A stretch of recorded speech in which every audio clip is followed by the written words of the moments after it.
Hi, everyone. This is Jack Allwild with another money episode. Today we have John Cassel on. He is from MultiFamilyRoadMap.com, and you can find him on X at MF Roadmap. John, welcome to the show. Hey, thanks for having me. Appreciate it. Looking forward to it.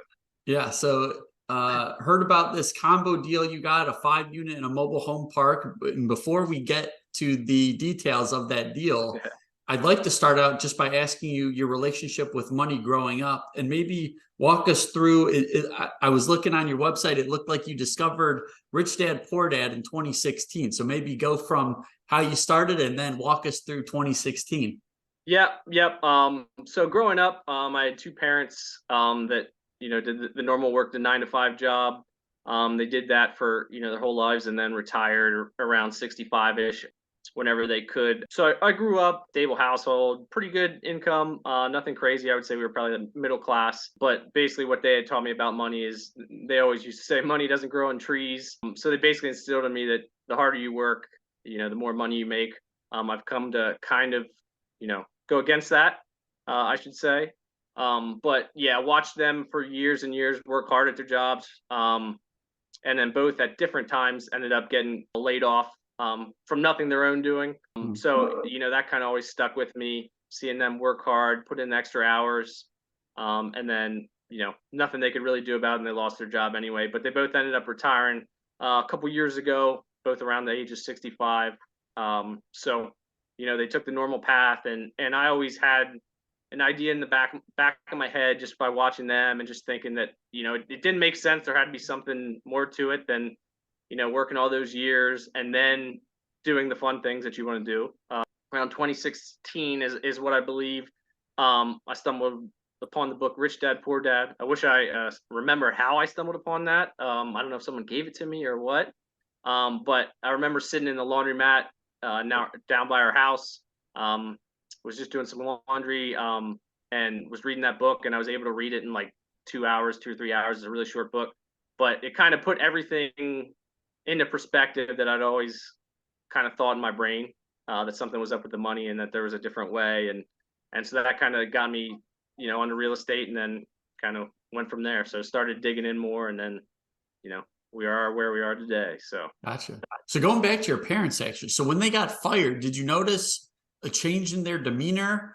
Any sort of like, I've noticed a lot of people when they get fired, it's kind of like they're, the status quo is challenged and they kind of have a mindset shift. Did you see anything like that in your parents? I would say more just not depressed, but they were just down, down and out kind of. They just, it just, you kind of look like it didn't make sense to them, with all they had been taught and all they knew. They were both hard workers, so they thought that they did everything they could for the companies that they worked for. So I think it was just more a shock and just thankfully for them, it both happened kind of later in their life. So they just kind of had to, I think actually for my mom, it kind of happened right before she was going to retire anyway. Okay. So she just basically took her early retirement. For my dad, he found other job or two and kind of worked his last couple years out there. So they did get the benefit of it, being later in their life, but they just kind of, it was more kind of, I think, like a shock and, but that didn't I don't think quite broke the mindset of, still Gotcha. the job until your retirement, stuff like Gotcha. that. So was it really simply as just you reading Rich Dad, Poor Dad that got you into real estate, or were there any other kind of influencing factors?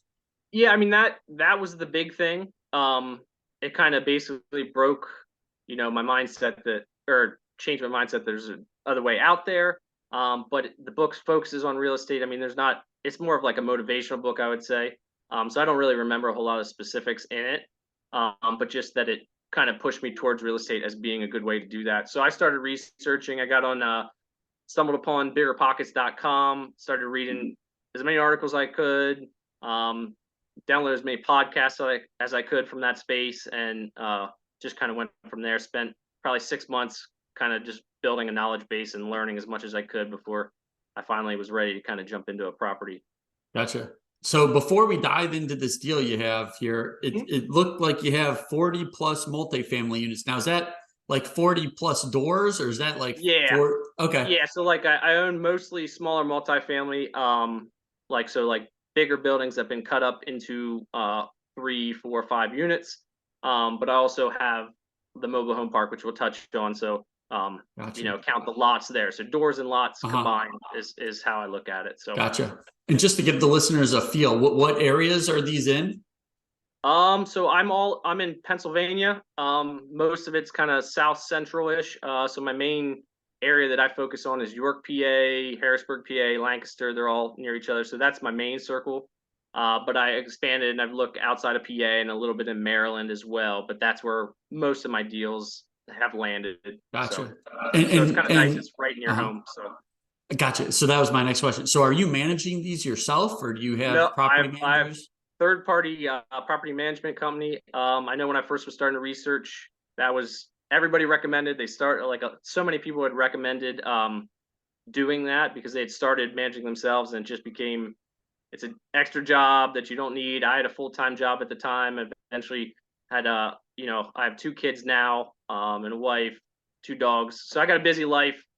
So just managing myself was not going to work. The one 5-unit property that we did get, I managed at first until we found a good management company. So probably first 3 or 4 months, and that was a good learning experience. But it was my third property, so it also instilled in me that okay, I made the right decision with property management. You just have to find a good one, and then you're just doing more of the manage the manager type of thing. They handle all the, all the people say they don't want to get into real estate because the tenants, toilets, and termites. They handle all those calls late at night. I basically kind of approve anything that's huge, but they do the smaller stuff, the logistics of getting somebody out there, all the stuff that I don't really want to do and don't specifically think is a good return on my time.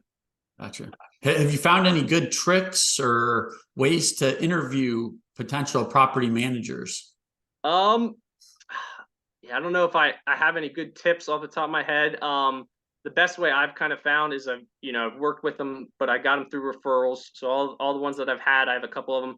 I've come through referrals, and then I work with them on a short basis. And then if they're not performing, or if I say, hey, this is where I need you to get. Can you do these type of things? If they can't then perform on those things, then I move on to another property management company. But yeah, referrals are the key. If you just get to like an investor group, I know that's where I got a lot of mine, local investor group. The other investors there will tell you which ones are good, which ones to run from. Mhm. So that's usually the best way to kind of find the good from the bad in your area, if you can get into a group like that.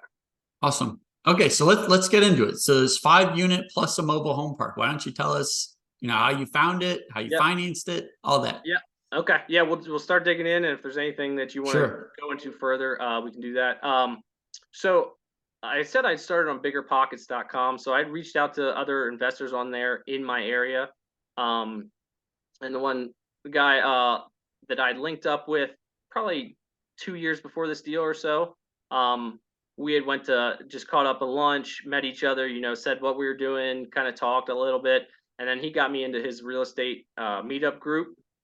So I was on the email chain. I've gone to a couple. I wish I could go to more of them. But so he's like 30, 40 minutes north of me, so close. But he had come to me with a deal because he's an investor and started wholesaling as well. And a deal came up, a lead came up that was just outside of his range. And I was the one person that he really knew down in York. So he brought it to me, and I said, yeah, let's go check it out.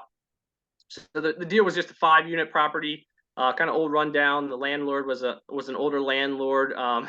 He didn't when we were asking him for like a rent roll, leases, that kind of stuff. He didn't have any of that. It was all just word of mouth, and most of the tenants had been there for years.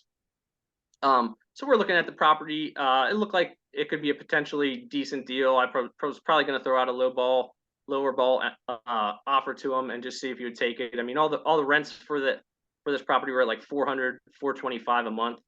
And to put that in perspective of how low they were, the 1 2 bedroom when we renovated it right after buying it, we got the rent up to 1,025 a month. Wow. So extra Okay. $600 a month. So we're touring the property and we're getting ready to leave. We're telling the guy, "Nice to meet you. We'll be in touch." That kind of deal. And he goes, "Well, I gotta go. You guys can stay here and talk if you want. I gotta run up the street to my mobile home park to to do some accounting or something like that. He had like a little office trailer up there that he did all his kind of books or whatever books that he was actually doing.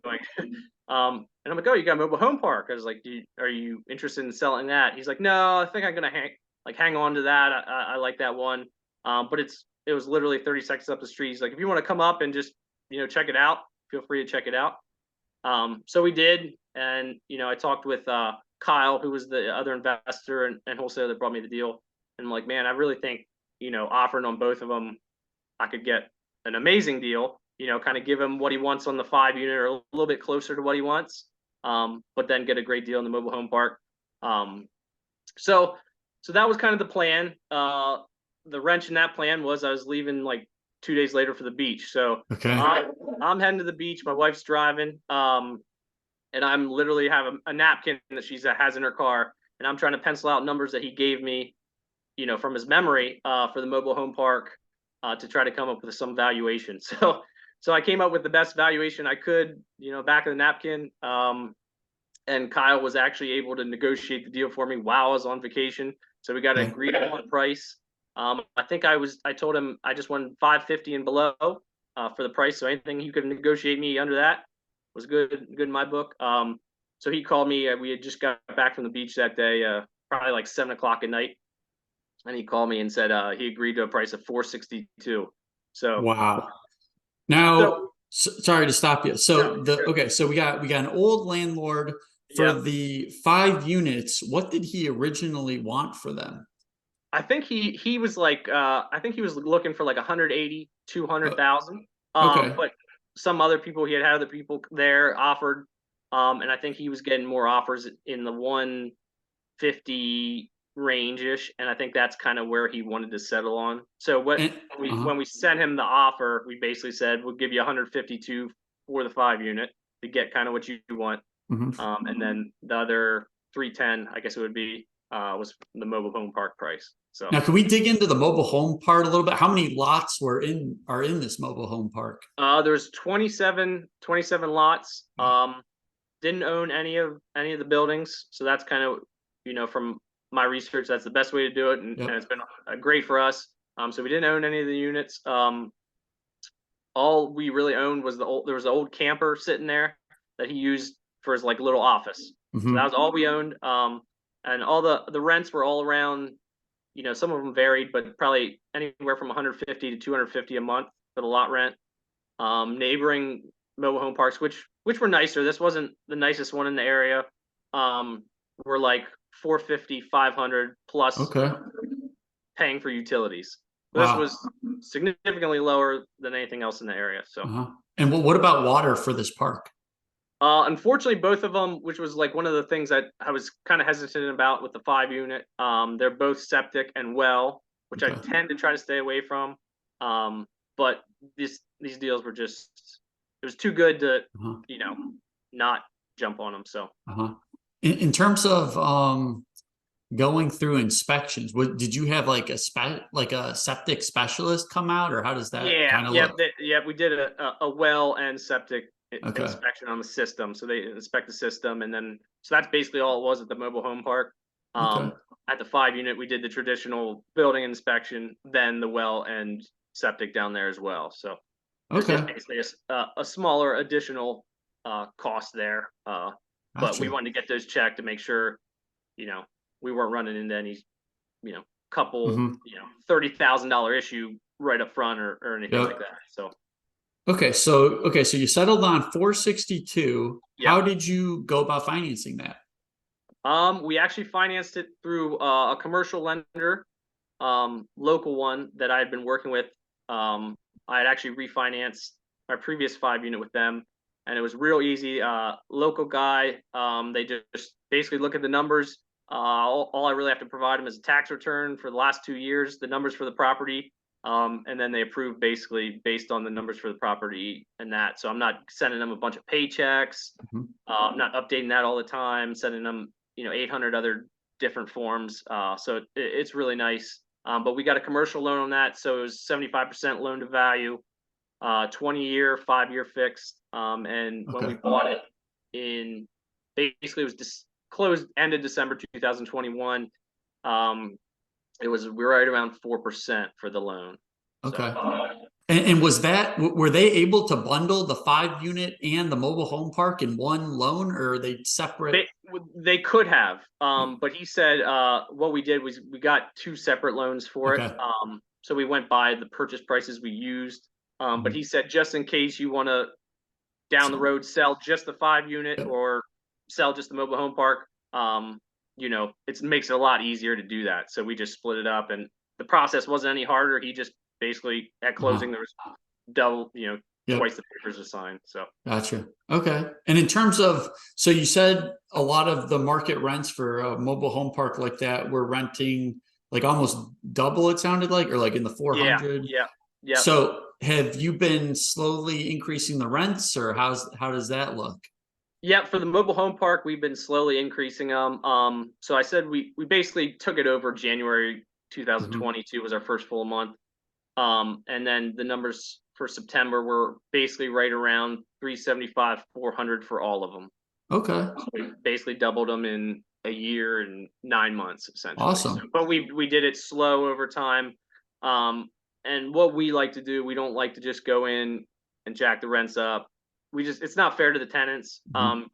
We're running a business, so we're trying to make money, but we're also providing housing. So, we cleaned up some of the stuff around the park. We cut down a lot. There's a lot of trees that the tenants were kind of worried about that were hanging over their mobile home parks or mobile home units that were dead, could potentially fall on one of them, really. So we cleaned that up. We got them extra large dumpster there because the guy had a small dumpster, and then he'd come and dump it at the 5 unit, and it was just a mess. So we did some minor things to improve, cleaned up the landscaping a little bit. So we did that as we slowly raised the rents to kind of show them, hey, we're not just coming in here jack it up. We're going to improve the place a little bit. I mean, they know whenever you buy a place like that, the tenants know they're paying Yeah. $200 a month. I mean, they know they're getting a deal. Mhm. But if you show them that you're, not just gonna jack them up and not change a thing, Yep. they're generally pretty good about it and don't give you too much problem. So that's kind of what we Awesome. try to do. Well, sounds like a great deal. So what's next for you? We got actually a deal under contract at the moment, so this is going to be like another kind of leap up. It'll close probably about the end of the year, maybe early into January if everything goes well. We just got the signed contract.